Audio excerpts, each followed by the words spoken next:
Une nouvelle charnière, Penaud écarté du groupe, un banc avec 7 avant, c'est ce que Fabien Galtier nous prépare pour affronter l'Italie dimanche à 16h à Rome.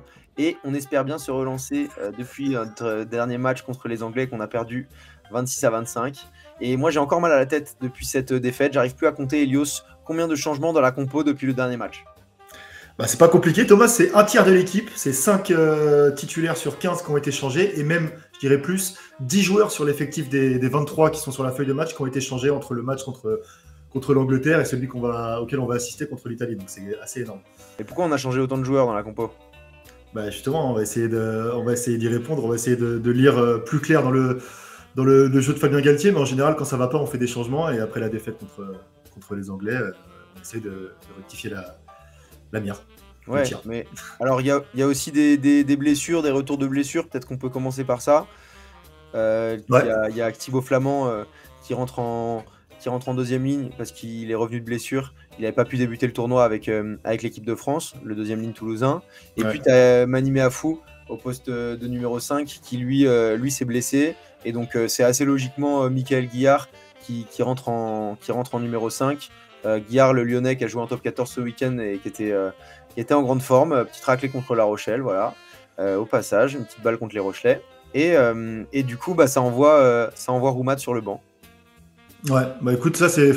Est-ce que c'est un choix étonnant de la part de Galtier? Non, on va dire que c'est plutôt un choix logique. Flamand, ça a été un gros titulaire de l'édition 2024, un très bon joueur de l'équipe de France à toutes ses sorties, et à l'inverse de Roumat qui a été pas mal critiqué et qui joue pas à son poste en tant que deuxième ligne. Donc ça, comme tu l'as dit, c'est plutôt des changements logiques, je pense, dus aux formes du moment et au retour de blessure que tu as évoqué. Donc, ouais.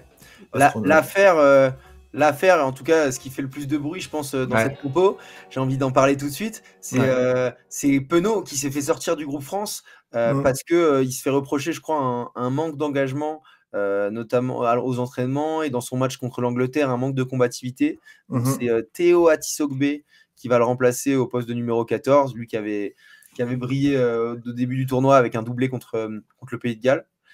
Qu'est-ce que tu en penses de cette mise à l'écart de Penaud? C'est marrant de commencer par celle-là, parce que comme tu l'as dit, Flamand et Guillard, c'est pour des blessures et de l'état de forme, mais tous les autres changements qu'il y a eu dans le 15 de France, dans le 15 de départ, c'est plutôt stratégique et pas lié aux blessures. Et ouais, si on se concentre sur celle d'Atisogbe, c'est assez étonnant pour le coup, parce que tu avais l'impression que Penaud, il était plutôt intouchable, non? Tu avais l'impression que c'était un peu le totem d'immunité ultime, un peu comme un Dupont. Bon, pas exactement dans la même place de la hiérarchie, mais tu avais l'impression qu'il était intouchable.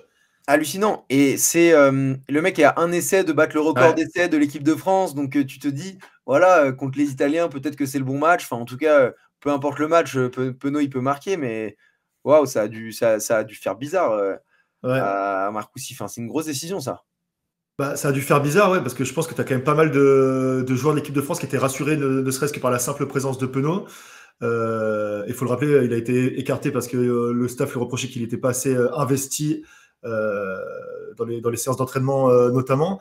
Mais moi, j'avais une question pour toi. Est-ce que c'est uniquement dû au manque d'investissement actuel, ou est-ce qu'il paye aussi peut-être le frais de ses absences? On se rappelle en tournée d'automne, il était victime d'une infection pulmonaire, il avait raté 2 ou 3 matchs. Là, en début du tournoi, il s'est bêtement cogné le pied, blessé le pied, donc il a aussi été écarté. Est-ce que tu penses que ces absences-là, elles ont été vues comme de la négligence, ou de la suffisance par Galtier et son staff? Je sais pas, je pense pas que je serais allé jusque-là, parce que quand tu te blesses ou quand tu es malade, c'est difficile de se le faire reprocher, même si comme il y en a à qui ça arrive plus souvent que d'autres. Est-ce que c'est de l'hygiène de vie? Est-ce que c'est de la malchance? Je peux pas juger l'hygiène de vie de Penaud parce que voilà, je le vois pas au quotidien, malheureusement.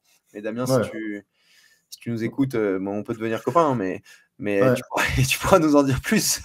mais ouais, non, honnêtement, je pense pas trop. Après, on a vu pas mal de mecs tourner à ce poste. C'est pas Atisogbe qui était tout le temps là. On a vu Villiers, on a vu des mecs rentrer un peu dans le groupe des 42 aussi. Donc c'est pas forcément que quelqu'un est en train de bousculer les hiérarchies non plus, quoi. Ouais, mais bon, c'est quand même relativement étonnant. Après, il fait cette rotation-là aussi contre l'Italie, qui est une équipe abordable. Il l'aurait certainement pas fait si on avait joué directement contre contre l'Irlande. Mais tu sais, Galtier, ou Sampéré, un homme de son staff, a évoqué le fait de remettre en place de la concurrence. Est-ce qu'on a vraiment besoin de renvoyer Penaud à Bordeaux ce week-end pour lui montrer que la concurrence à son poste, c'est une réalité? Je suis pas sûr, et à voir comment il le gère avec Galtier, quoi. C'est vrai qu'on sent que dans la prépa de ce match, avec tous ces changements et peut-être ces expérimentations sur le banc dont on parlera juste après, tu as vraiment l'impression que si on jouait l'Irlande, peut-être qu'on n'aurait pas tenté des folies comme ça. Enfin, en tout cas, je ne sais pas si on respecte les Italiens, mais là, c'est clair que Penaud, tu ne le renvoies pas à Bordeaux si tu vas jouer l'Irlande. Et là, on fait quand même un banc en 7-1, qui est quand même totalement inédit. Ouais. Pour le 15 de France. On avait vu les Springboks tenter ça, tu vois. Rassi Erasmus, c'est lui qui, lui, il aime bien expérimenter, faire douter l'adversaire et mettre des tactiques un peu inédites en place. Mais c'est ce qu'on essaye là. Donc 7 avant sur le banc et seul Maxime Lucu au poste d'arrière. Et Ouais. donc 7 avant sur le banc, dont 4 nouveaux avants, hein. Il y avait Aldeguerri qui remplace Colombe, blessé. Un Toulousain pour un futur Toulousain. Ensuite, Roumat qui prend place sur le banc parce que lui, c'est plutôt pour le retour de Thibaut Flamand. Tao Fifenoa qui lui profite de la blessure de Guillard de Meafou et de Guillard qui devient titulaire. Ouais. Et Anthony Gelonge qui lui, c'est lui qui bénéficie du 7-1 clairement, parce que je pense que c'est Gelonge sinon qui est pas sur la feuille de match. Qu'est-ce que tu en penses de ce 7-1? Est-ce qu'on respecte les Italiens avec un 7-1 comme ça? Bah écoute, tu l'as dit, hein, c'est la seule fois au niveau international où ça a été utilisé le 7-1, c'était l'Afrique du Sud en finale de la Coupe du Monde 2023, et ça leur a plutôt souri. Donc quand tu regardes cette stat-là, tu te dis que ça peut que nous porter bonheur. Il l'avait pas utilisé plusieurs fois pendant la Coupe du Monde, le 7-1? Ah, le 7-1, moi j'ai lu qu'il l'avait utilisé qu'une seule fois. Okay. Information de nos confrères de chez Rugby-Rama. Voilà, si vous voulez aller vérifier. Il y a sûrement des gens bien informés dans les commentaires de cette vidéo. Ouais, c'est ça. N'hésitez pas à aller vérifier, à regarder dans les archives, à ouvrir des dictionnaires. Mais qu'est-ce que j'en pense de 7-1? Moi, j'ai lu dans les différents médias que c'était pour préparer l'Irlande, parce que l'Irlande a un gros pack, une grosse densité, et aussi apparemment Galtier aurait peur de la densité physique des Italiens. Moi, je me pose la question, et les Anglais, ils ont une densité physique énorme, pourtant on n'a pas fait un 7-1 contre eux. Moi, le 7-1, il me fait très peur, et je vais avoir besoin que tu m'éclaires, Thomas, parce que autant les changements devant, on a compris, ça va être du poste par poste, grosso modo. Un Gelon qui va certainement peut-être rentrer à la place d'un Aldrit, tu l'as dit tout à l'heure, un Tao Fifenoa qui a le même profil qu'un Guillard. Mais s'il y a un mec derrière qui se pète, disons Pierre-Louis Barassi, qu'est-ce qu'on fait de Maxime Lucu? Qu'est-ce qu'on bouge derrière et comment on s'adapte à cette situation? Moi, j'ai du mal à lire les changements potentiels derrière, en tout cas. Ouais, c'est sûr que tu as un mec qui se pète au centre, ça devient très compliqué parce que Maxime Lucu, il est clairement pas centre. Et ensuite, t'as pas vraiment de centre dans tes titulaires, à part peut-être Antoine Dupont, que tu imagines jouer à tous les postes. Moi, en vrai, c'est le seul, peut-être que tu passes Dupont en 13, j'en sais rien. Je vois pas ce que tu pourrais faire. Ramos, il joue pas centre. Atisogbe, Bielbiaré, il ne joue pas centre. Barré non plus.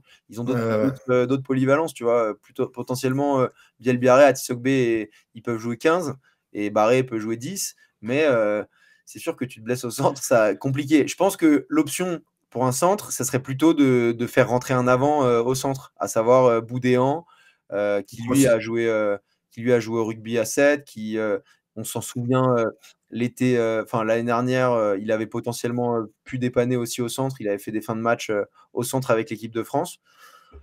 Donc voilà, je pense que c'est ça dans la tête de Galtier, mais je suis pas sûr. Je suis pas sûr qu'au niveau international, un Boudéan face à une grosse paire de centres italiennes, en plus Tommaso Menoncello et Brex. Brex, ouais. Une expérience qui peut faire ressentir. Moi, je t'avoue que ça me fait un peu chier, tout ça là, ce micmac, ces petites magouilles dans les compositions, parce que là, on parle quand même de préparer le match contre l'Irlande, qui est la 2e ou 3e nation mondiale, qui est la double tenante en titre du tournoi destination. Et je me dis, à la 50e, tu as un mec derrière qui pète. Si tu dois tout réarranger, tout recoudre et finir avec un Ramos Moefana au centre qui sont pas du tout l'habitude, je peux te dire que tu viens de citer les très bons centres italiens, mais aussi les très bons centres irlandais. Ils vont se faire un plaisir de venir nous taper dessus et de transpercer la défense. On l'a vu la semaine dernière, bon, c'est différent, mais contre l'Angleterre, on remanie un peu on rabat un peu les cartes, on met Dupont au numéro 10, et au final, tu as la ligne arrière qui est déséquilibrée en défense, et on prend des essais qui nous coûtent cher. Donc j'ai du mal à voir un peu la logique de Galtier, lui qui disait qu'il voulait de la continuité et des repères et des automatismes pour mettre en place un système de jeu. J'ai du mal à voir comment il va faire ça avec tous ces remaniements et toutes ces polyvalences. Ouais. D'ailleurs, Lucu qui prend la place de Le Garec, hein, parce que c'est Le Garec qui était installé numéro 2. Ouais. Lucu, il lui prend pas la place parce qu'il est polyvalent. Euh, ça, c'est très clair. Mais Ouais. Le Garec qui paye des entrées peu convaincantes, même si finalement, je crois que c'est un joueur assez exceptionnel et c'est peut-être dommage de ne pas lui donner un peu plus de temps de jeu pour qu'il se fasse de l'expérience à ce niveau-là, sachant que je vois mal Maxime Lucu s'installer, rester dans cette rotation jusque pendant longtemps, quoi. On construit pas forcément au long terme avec Lucu. Et moi, si on doit faire, s'il y a un mec qui se blesse en première mi-temps et qu'on fait tout le reste du match avec Lucu en 9, ça va pas être le même match qu'avec Dupont. Ouais, 100% d'accord avec toi. Et pour le coup, je trouve ça un peu dommage de le foutre au placard pour deux mauvaises entrées qui n'étaient pas forcément mauvaises. Et aussi, lui, le poste de remplaçant, c'est pas un poste qu'il a l'habitude d'occuper. Donc, il faut s'abituer au fait d'être un impact player et de rentrer dans des matchs à enjeu. Et je pense pas que qu'en te mettant sur le côté, en te mettant réserviste ou en te renvoyant dans ton club, ça aide vraiment. Donc, honnêtement, il y a plein de choix très, très, très bizarres, moi, de Galtier. Le dernier choix peut-être dont on peut parler, c'est Ramos, la troisième charnière en 3 matchs. On a commencé avec Ntamak, puis Jalibert, puis Ramos. Donc bon, Dupont il n'a pas bougé lui, mais ça fait quand même trois associations différentes. En 3 matchs, ouais. Jalibert est malade là, donc quoi qu'il arrive, il n'aurait pas pu disputer ce match. Mais je crois que la décision, elle avait potentiellement été prise avant ça. Exactement. Il a été renvoyé dans son club parce qu'il est malade aujourd'hui. Après, sans créer de polémique, on peut se poser des questions sur le fait qu'il soit malade ou non. Parce que c'est facile de dire, ok les gars, j'ai un petit rhume après être... Parce que de base, il devait être réserviste. Et ça devait lui casser les couilles d'aller à Rome un week-end entier pour au final ne pas jouer. Donc il a dû se dire, moi je vais être peinard à Bordeaux. En plus, je vais être en arrêt maladie. Donc c'est bien, je ne jouerai même pas ce week-end à Bordeaux, je serai en tribune. Non, je déconne en vrai, mais ouais, non, il a été écarté, mais lui, pour le coup, c'est pas pour des raisons extra-sportives ou d'investissement comme Penaud ou des raisons de blessure. Je crois que c'est un choix purement stratégique qui est lié à la suspension de Romain Ntamak. Hein. Je pense que Galtier il comptait sur le fait que Ntamak revienne pour l'Italie. C'est ce qui était prévu. Au final, ça n'a pas pu se passer comme ça. L'année dernière, c'est la même chose qui s'est passé en plein tournoi. On avait Jalibert qui avait commencé le tournoi en 10 et c'est Ramos qui l'avait fini. Bon, là, on imagine Ntamak finir le tournoi en 10, notamment contre l'Irlande, parce qu'il purge sa dernière semaine de suspension après son carton rouge reçu contre le Pays de Galles. Et Ramos, il avait fait la tournée de novembre en 10. Et d'ailleurs, on s'était demandé s'il allait continuer en 10, même si après la blessure d'Ntamak. Et même avant la blessure d'Ntamak, il y avait eu des petites questions comme ça, mais Jalibert, on lui avait refait confiance. Moi, il n'avait pas fait un mauvais match. Enfin, moi, il m'avait paru quand même pas trop mal contre l'Angleterre. Peut-être un petit manque de confiance, mais honnêtement, il y avait de quoi bosser. Enfin, je l'aurais bien revu contre les Italiens. Mais bon, t'as Barré qui est revenu, qui était blessé, donc c'est peut-être ça qui a joué. Avant, on n'avait pas forcément ça a joué, c'est sûr. En 15. Et Barré qui revient, Ouais. T'as raison, hein, les explications que tu viens de citer, elles tiennent la route. Et s'il n'y avait pas eu Léo Barré, certainement que Mathieu Jalibert aurait été encore reconduit ce week-end. Mais honnêtement, moi, pareil, je comprends pas la politique de Galtier. Tu vois, la semaine dernière, quand Ntamak, il y a 2 semaines, quand Ntamak est suspendu direct, il donne sa pleine confiance à Jalibert en disant qu'il lui donne les clés du camion, qu'il va le laisser gérer l'équipe, qu'il va le laisser nous mener à la victoire contre l'Angleterre. Et paf, une semaine après une prestation un peu en demi-teinte et notamment en défense, paf, il le remet au placard. Je comprends pas trop comment il gère ses hommes, comment il gère ses individualités. On a vu, comme tu dis, Thomas Ramos, ça marche au poste du numéro 10, mais l'année dernière, quand il passe numéro 10, on gagne contre les Gallois qui étaient très mauvais et on gagne ric-rac à la dernière seconde contre les Anglais. Donc c'est pas non plus un gros gage de confiance, même s'il nous a sorti une grosse tournée d'automne, mais mais au final, regarde, contre l'Irlande, ça va encore changer. Il va repasser 15. C'est Ntamak qui va passer 10. Et là, on parle de repères, on parle de continuité. Ça va pas du tout arranger les choses. Et moi, je pense qu'il aurait pu se permettre de laisser Ramos en 15, qui d'ailleurs n'a pas fait un gros match du tout contre l'Angleterre, qui ferait mieux de se concentrer sur son poste de prédilection, qui est le numéro 15, avant le match de l'Irlande. Je trouve pas que ça le mette non plus dans des bonnes conditions. Voilà, du mal à lire où veut où veut en venir Galtier, très, très, très honnêtement. Ok, ben, ça tombe bien, on va voir dimanche 16h. Moi, j'ai hâte de voir la 60e minute quand le banc va rentrer et un peu voir à la place de qui Maxime Lucu va pouvoir rentrer. Ça va être Si, excitant.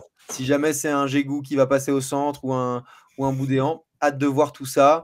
En tout cas, ce match contre l'Italie il va être super important. 13-13 l'année dernière C'est chez ça. nous, 24-27 ou quelque chose comme ça. Pas beaucoup d'écart il y a 2 ans à Rome. Ça va être chaud. Ça va être chaud, gros. Ça va être chaud, c'est jamais facile contre l'Italie. On souhaite tout le bonheur à nos bleus et on souhaite une petite cuillère en bois à nos amis italiens.